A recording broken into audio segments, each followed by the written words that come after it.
speaking of Old Trafford, we are here on location at Hotel Football. The show is on the road as we react to Manchester United's absolute complete embarrassment of a performance to Spurs here earlier on this evening, 3-0. We've been absolutely stuffed. Want to welcome in talkSPORT football correspondent Crookie, Alex Crook. How you doing? Angelina Kelly joined us as well, talkSPORT reporter.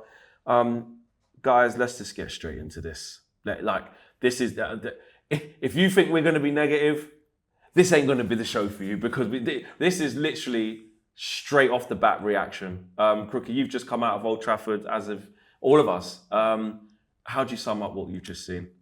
Well, I spoke to a couple of United fans coming out of the ground. They've been watching the Red Devils for 30 years, and they said this is as bad as it gets. And listen, there've been plenty of low moments in the last decade or so since Sir Alex Ferguson and David Gill left the football club. But I've got to say that first half, I think, was as shameful as I've seen from a Manchester United team. I thought it was spineless. I thought it was gutless. I thought it was pathetic. Any negative word you want to use to describe that performance. And in some ways, the Bruno red card, which we're going to disagree on, you didn't think it was a red card. I actually think there was a deliberate movement of the leg, and therefore I think he could have avoided the challenge. So I think it was a red card. But all that's done is given Erik ten Hag an excuse to come out in the media and say the red card changed the game. No, it didn't. No. We were getting battered at that point. If anything, the red card maybe made the scoreline more respectable, because it gave an excuse in that second half that the 10 men came out fighting. There was a show of defiance from the Stretford end. The fans were brilliant, by the way. They were. But it's easy to play with 10 men when you're 2-0 down. You've almost got nothing to lose. The time to stand up and be counted was right from the first whistle. To fall behind to the same goal we saw here against FC Twente in midweek, 3 minutes into the game, is an absolute shambles. Ten Hag asked for patience in the build-up to this match. I think United fans have been more than patient. I've backed the man to the hilt. I can't back him anymore. You think that's it? There's no progress. And the only thing you can change now, because they've changed the board, so we can't lay the blame of the Glazers solely anymore. They've changed the players. They spent another £200 million in the summer. Ugarte was a car crash, by the way. I only hope that he's going to improve. The only thing they can do now is change the manager. And it will happen. It won't be tomorrow, probably. It might not even be after they lose to Porto. But if they lose to Porto, they lose to Aston Villa. It's inevitable. It's inevitable anyway.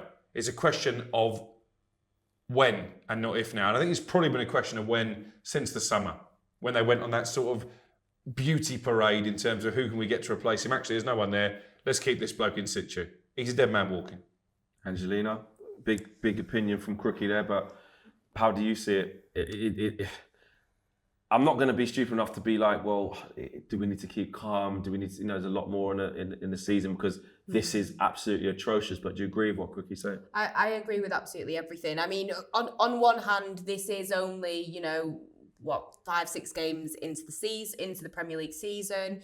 I understand that some people may use that, but for me, it is game over for Erik ten Hag. I don't see, even if we manage to get a result against Porto and Aston Villa, which I don't think that we will, as much as Porto are not the same side that gave Arsenal the problems because, they sold their best striker, they've had a change with their manager, but Porto losing their first Europa League game, they will want to get a result. We're going away to them. You look at Aston Villa, as much as, they've conceded in their games, they are still much better than us.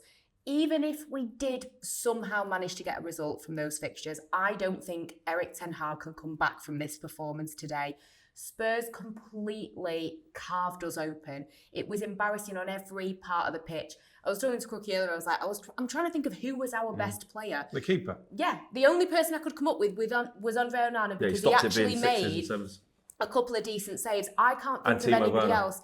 It was, He's lucky he's rubbish. It was embarrassing. It was like a comedy of errors at times, the way that these players were performing. It didn't look like their hearts were in it.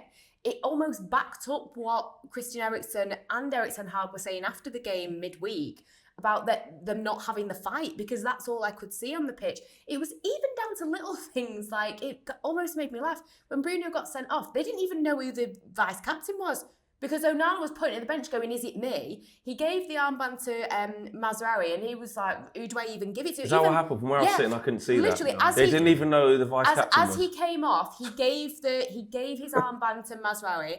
He looked around. I think because that was the closest person to him. You have it. I think he was just saying he was walking off the pitch and that was the person closest to him.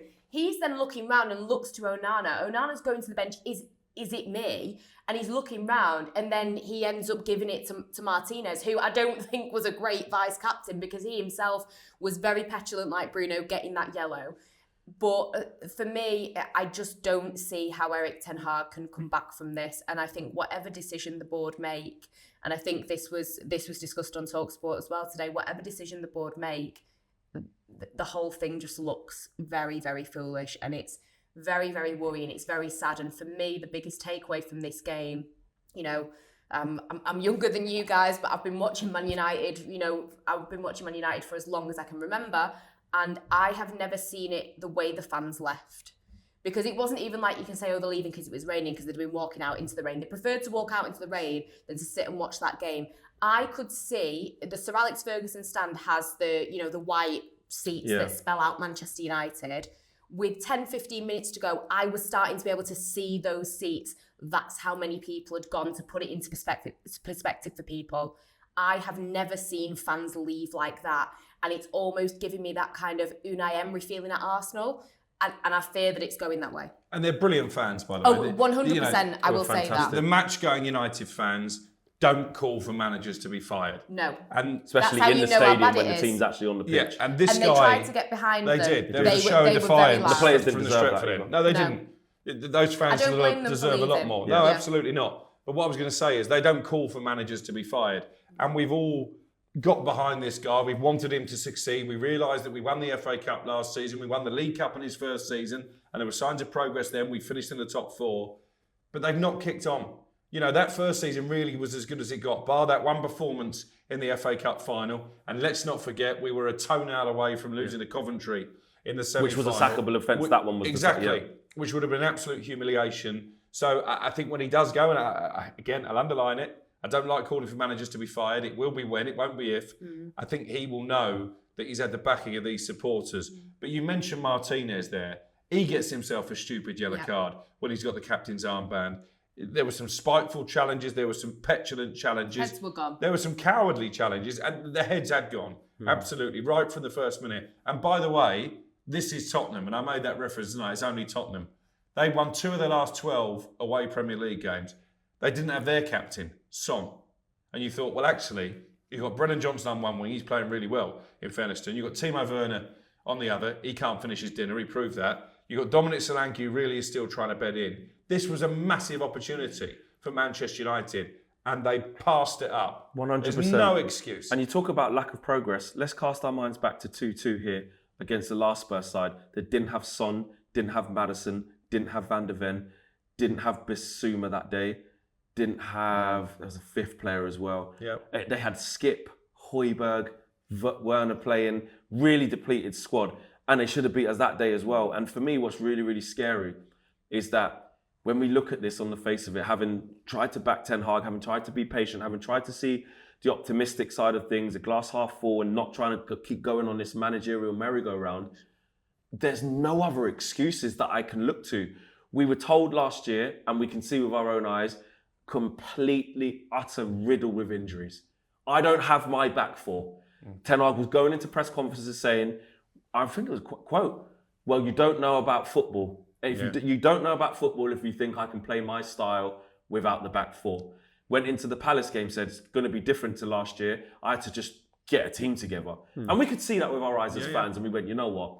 Really hard. We have been patient. Yeah. So we've been patient with that. So you've now got a better injury record this season, managing minutes. That's one thing. Second thing, Crookie, you're the man with the numbers and transfers. How much have we spent this summer? Over 300 million? Over 200. Over 200 comfortably. Yeah. We've backed you with over 200 million, and I counted 4 new starters in that team today. De Ligt, Xerxes, Ugarte, and Mazraoui. That's 4 new players into your style. Mazraoui, you know like the back of your hand, can play your style. De Ligt, you know like the back of your hand, can play your style. Xerxes, young Dutch kid coming up, you fancy him, you like him, you bring him in. Ugarte, we've tracked for all summer. and got him right near the end for the right price. We chopped off 8 million off the price, la-di-da-di-da.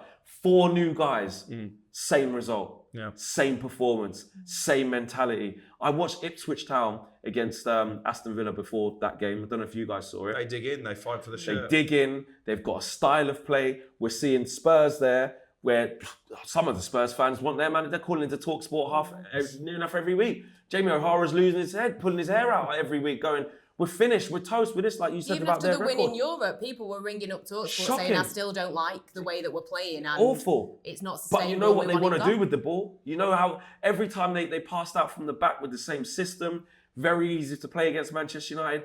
What excuse are we going to look at? There's far too many teams having a bit about themselves after far less time than Eric Ten Hag than what we've done for us to back this anymore. That's how I see it. I agree, and there aren't any excuses. And obviously, as you know, the press box at Old Trafford is right next to the director's box. I picked up a couple of things What there were their today. faces like in Well, I'll come to that, but also, usually, the row that talkSPORT are on is level with the row in the director's box where all the injured players sit. That was empty. Yeah. And that highlights your point. Yeah, Luke Shaw's still out, but listen, Angelina said it and I agree. We may as well plan for life without Luke Shaw. Let's pretend he's not even That's there. not going to happen. But apart from him, and maybe Euros you could never- argue Hoyland Euros wasn't, not even played for us. yeah, before. Hoyland wasn't fit enough to start. That was everybody. That was his best team available. And if his best team is only capable of that, that's a big problem. And you're right. The directors were there today. So Jim Ratcliffe wasn't there, but his underlings were. And I made a point. I sort of focused in on Dan Ashworth, Jason Wilcox, Omar Barada and Dave Brailsford as they left the game at full time. They were ashen-faced.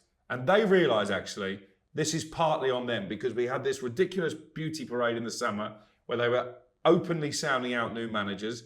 That sends the wrong message to the dressing room because it means the players know that his days are numbered. Yes, they gave him a new contract, but they didn't really. They just triggered an extension on the old one.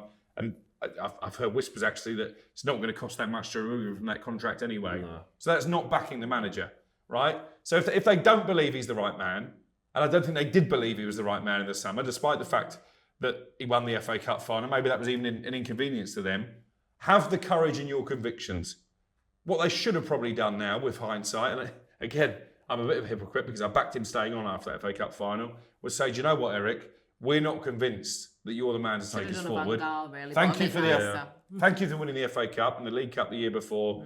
We're new owners. We're going to go in a different direction. This sort of halfway house has caused its own problems.